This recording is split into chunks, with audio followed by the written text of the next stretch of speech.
tell us something more. Yeah, I actually have a couple of pictures prepared here.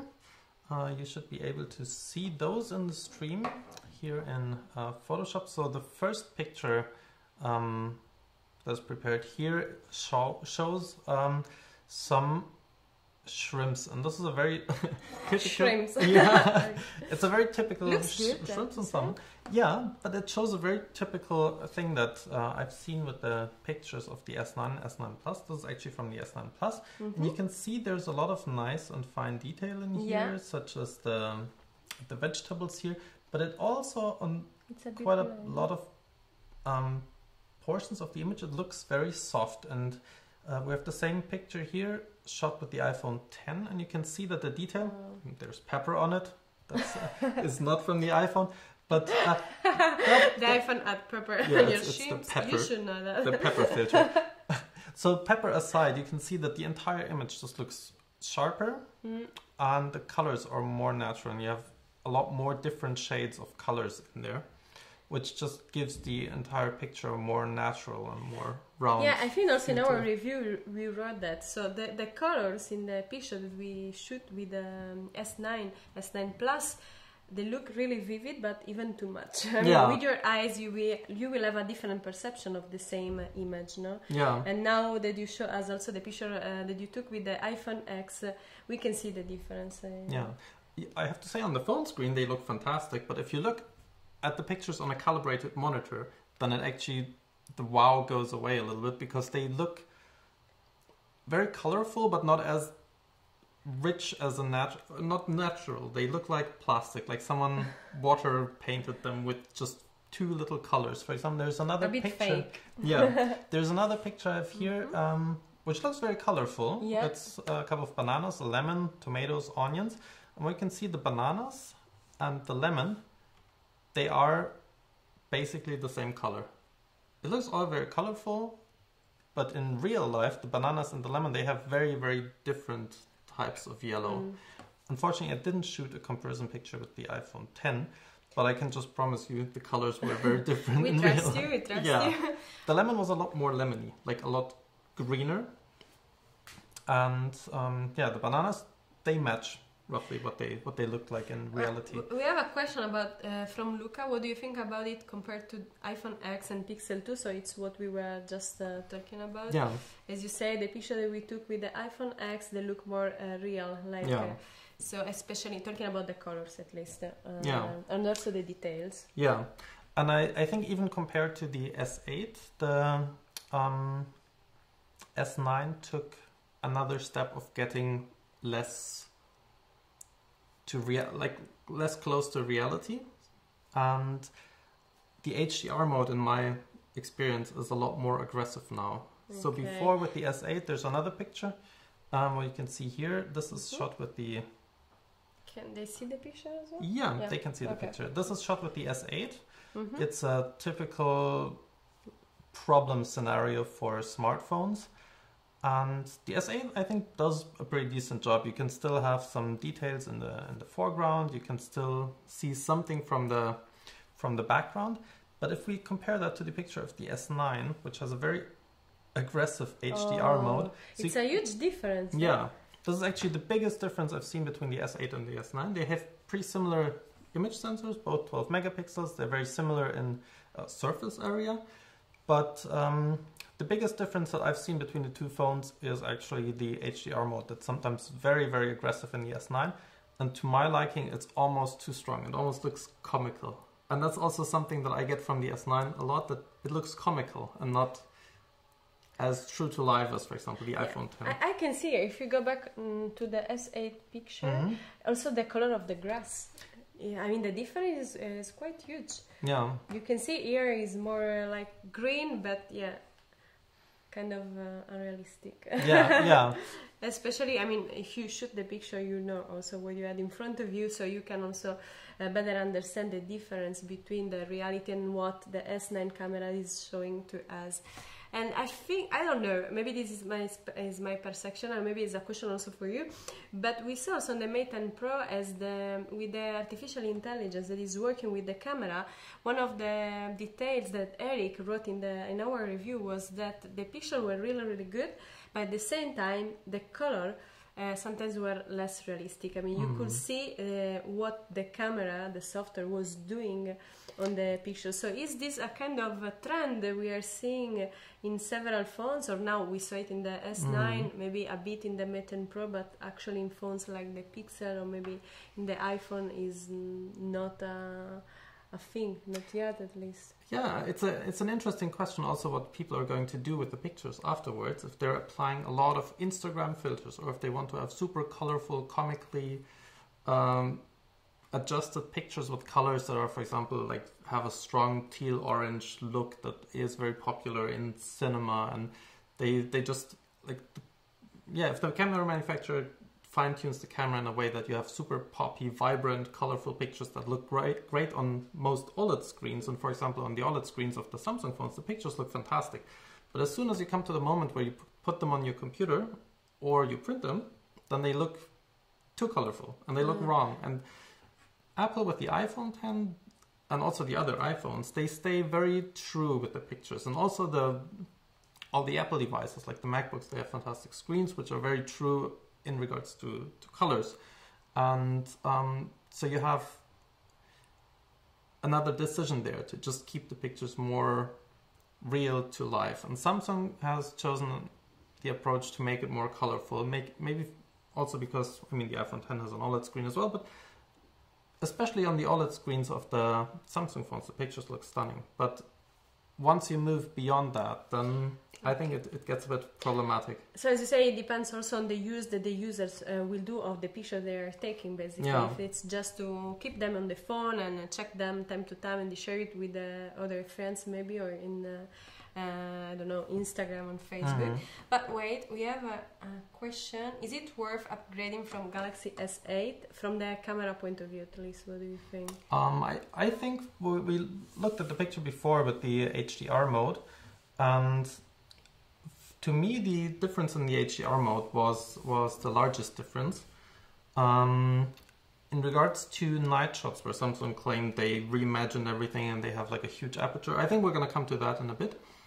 But spoiler alert, the difference between the S8 and the S9, I didn't find it to be very, very big, with one exception, which is the detail reproduction. Which also brings us to the next point, because the Galaxy S9 and S9 Plus, they have a variable aperture. Yeah. A lot of people are like, why? Because what is this for? Yeah, like I think we can see it in this camera. There's around the lens here. There is if you change it in the manual mode, let me try if I can actually visualize that in the Pro mode. Yeah, Pro is there. Oh. Yeah. In the Pro mode, I can manually, now it's stopped down to f2.4, and now you can see it hopefully open, and now it closes. Open, close. So what this does, it essentially eliminates the corner of the lenses, of the front lens, and the corner of the lens is always problematic because the angle that the light has to take there is very different from the angle that the light takes in the middle of the lens, because in the middle of the lens the light basically just falls through on the image sensor. Of course it needs to be focused, but it doesn't get refracted as much as on the corner of the lens. So when you eliminate the corner of the lens with a stronger refraction, you get a lot less aberrations in the image. So it's mainly chromatic and spheric aberrations. And in big camera lenses, you have a lot of space, and you also have a lot of glass in there to just correct those. But in a smartphone, you have very little space.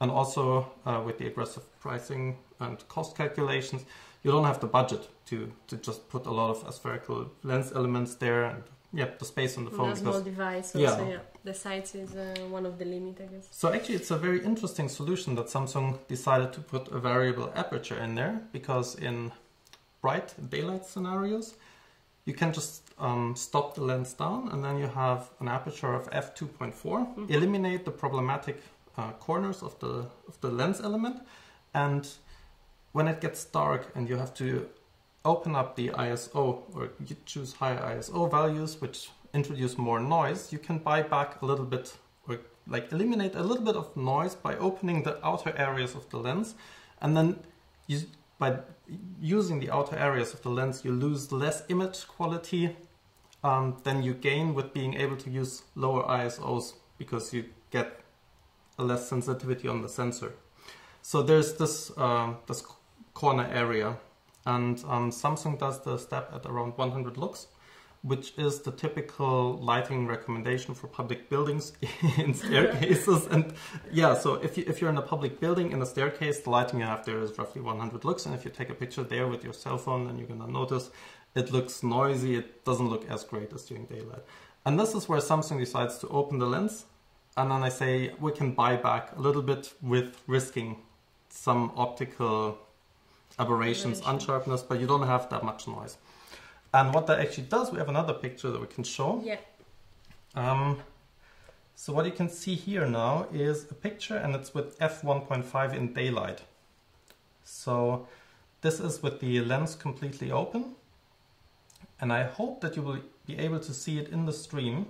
It's already a magnified portion of the image, and this is with f1.5, and if I stop down the lens now from f1.5 to 2.4, then you can see that the detail reproduction gets a lot better, and you just have much finer details, especially towards the edges and corners of the image.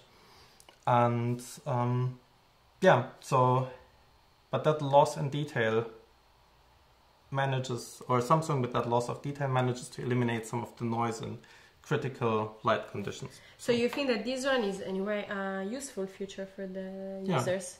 So it's not just a marketing move? Yeah, I rather think the f1.5 is a marketing move, because the difference between f1.5 and f1.7 is so minimal. That it's hard to spot it, I mean, as a normal user. Yeah, you can try that actually out if you go to the Pro mode. The difference between f1.5 and f1.7 is a third stop. So it's like the difference between shooting with ISO 320 and ISO 250. And if you go to the manual mode on your phone, you take one picture with ISO 250 and one with ISO 320, the difference is almost zero. It's hard to even notice it. So it's more marketing. It's like what megapixels were a couple of years ago as the f-stop now.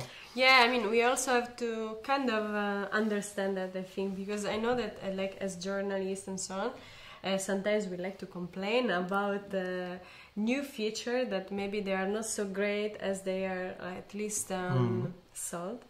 But at the same time, we also have to understand the company's point of view. They are trying to add something new to sell their phone, so they kind of have to present it also in a big way. But I mean, we are also used to that, because we have to say that it's not only Samsung that is trying to marketing awesome like optimizations that in reality are not so big for the users, because at the end also we have to focus on that from maybe if you think about the technology itself, what there is behind like a small feature, a small optimization. Sometimes it's a big effort for the team, you know. But then for the user itself, that he only has the phone in his pocket and wants to shoot a like good picture, and already in this case as maybe an S8, I can understand that the point, I mean, the opinion is totally different. Yeah, actually coming to the S8 and the S9, there's another comparison picture. Are you always eating, Stefan? Because we see shrimps and now cheese. Oh, it's so much. I'm getting hungry. I last weekend when I took the S8 and the S9, I went on an eating weekend. So what you can see is a chamber filled with different types of cheese. This is in Berlin? No. It's 1.5 hours away from Berlin, and it's a place that's made for getting fat. Luckily, I only stayed one night there, because else I would not have fit through the door into the video studio anymore. So what you can see, this is the picture of the S8, and I like the picture. It's indoor, it's pretty bright, and it has okay detail. You can see the details are a bit mushy up here in the corners, but in general the detail reproduction is okay, and the colors are nice. And if you now I switch to the picture of the S9, you can see the details are a lot finer. It actually shot with f2.4 here. Detail reproduction is fantastic, but the entire picture has a reddish haze to it, which is something that I've seen. I've changed back and forth again, which is something that I've seen in a lot of pictures from the S9. It has a reddish, warmish tint to it, which I don't know if it's maybe an early software version and they're going to correct it afterwards. But the color reproduction, maybe it's also for the OLED screen, because on the device itself it's not that noticeable. But if you look at the pictures on calibrated monitors, a lot of them have a reddish tint to it. So personally, I prefer the picture of the S8. Yeah, I agree with you. If you look at the two pictures, the S8 picture, I mean, give you a better feeling about the entire picture at least. No, the same as I have a comparison picture, low light comparison picture between the S8 and the S9 here. Okay. And, so the low light, which is one of the weak points usually of the any flagship, any smartphone that we have in the market. Yeah. Shooting with low light, it's kind of hard for the smartphone. You usually need a support to get a better result. Yeah. But also in this case, talking about marketing, we see how brands really love during the event say, okay, now this new flagship has this new feature, so and thanks to that you will be able to get better picture in low light. Is that true with the S9? Not from what I've observed. So sorry to disappoint you. No. I'm not thinking about to upgrade to the S9. Especially after this talk. Someone in Korea is going to be very sad now. I know, sorry guys. I still need to think about it. Yeah. So this is a picture of the S8 again. And what I've done here in the top right corner is actually I've just tried to save as many details as possible by just brightening the dark areas as much as possible. And you can see there's not much detail in here left to enhance. And also the left portion, there's low dynamic, it's dark. It was completely dark outside, and with the S9 actually it looks almost the same, but it's a bit red. Yes, a bit reddish as the picture that we just saw. Yeah. So it's true, it's not appearing only in one shot, we can see it again. Yeah. You have a little bit more detail, like in the tree here on the right side, you can see there's the branches, or there's a tiny bit more detail left in the branches, but to be honest, the difference is so small. That might be what gives the difference that you get from f1.7 in the S8 to f1.5 in the S9. That's maybe roughly the difference, which is almost zero. So, yeah. A larger difference I found to be in actually between different phones. So this is the iPhone 10, for example, now here in Berlin, and if we compare that to the Galaxy S9, you can see the S9 has considerably more detail reproduction. I actually pretty much like the picture of the S9. I definitely prefer it to the iPhone 10. But if we compare it to the Pixel 2 XL, which we had a reader asking me, and to the Pixel 2 XL, I found the Pixel 2 XL just has a lot more detail. You can. But this one is the one that we shoot with the S9, right? That's the Pixel 2 XL that we can see now. Yeah. Okay. And I find night photos from the Pixel 2 XL always a bit. You can see that it's an HDR picture, and they almost look like a Blade Runner kind of movie, like dark something, and they have this harsh contrast in it. But it actually looks pretty nice. Yeah. And definitely has a good amount of detail. And the S9, I can just switch back to the. So this is the S9 again. Okay. Just has less detail. But what you can also see is the S9 has less noise. Yeah.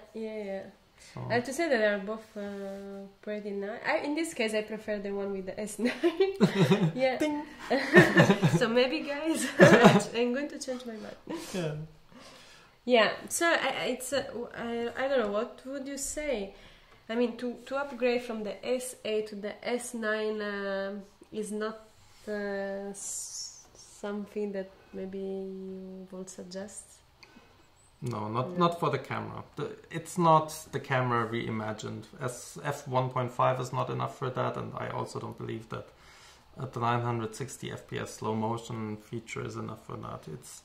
It's a nice gimmick, but I doubt that you're going to use it every day, and it's considering the price difference between the S8 and the S9. That's the main thing. Especially if you want to do the upgrade now, just wait at least, because as you know, usually the price of the Samsung Galaxy phone, get lower after a few months. I'm pretty sure that soon it will be way cheaper. So if you really want to do the upgrade, maybe you could just wait a little bit.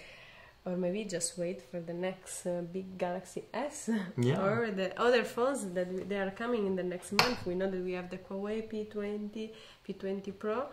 That will be launched in Paris in 10 days. We will have a OnePlus 6 soon. We will go there. Yeah. So we will have several new phones that maybe could be maybe a worth upgrade. Yeah, definitely. One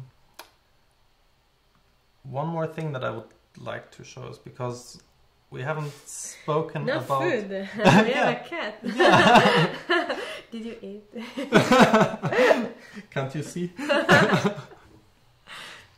One thing that we haven't spoken about is the S9 Plus has inherited the secondary camera from the Galaxy Note 8. And I must say I'm a big fan of the portrait mode of Samsung, because I think it does a really great job, and you can see that on the picture here.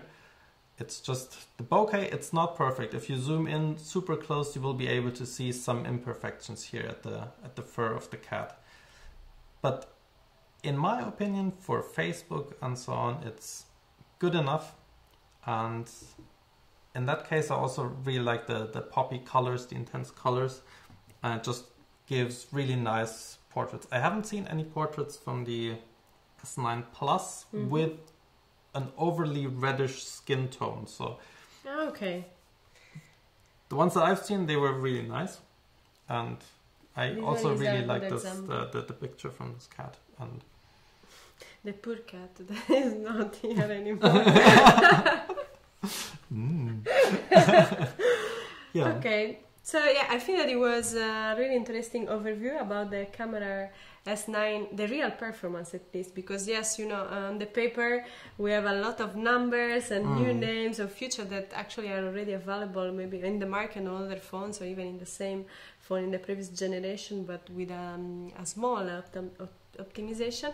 But seeing the real picture with also compared to the SA, the Pixel, I think that can help a little bit more the users to understand which picture they will have in their phone with the S9 and S9 Plus. Yeah, I think to make it short, the S9, S9 Plus are definitely good phones, but don't buy them solely for the camera. They shoot nice pictures, but yeah, then don't buy them for the design, because it's the same as the previous generation. I don't know, you can find something interesting inside.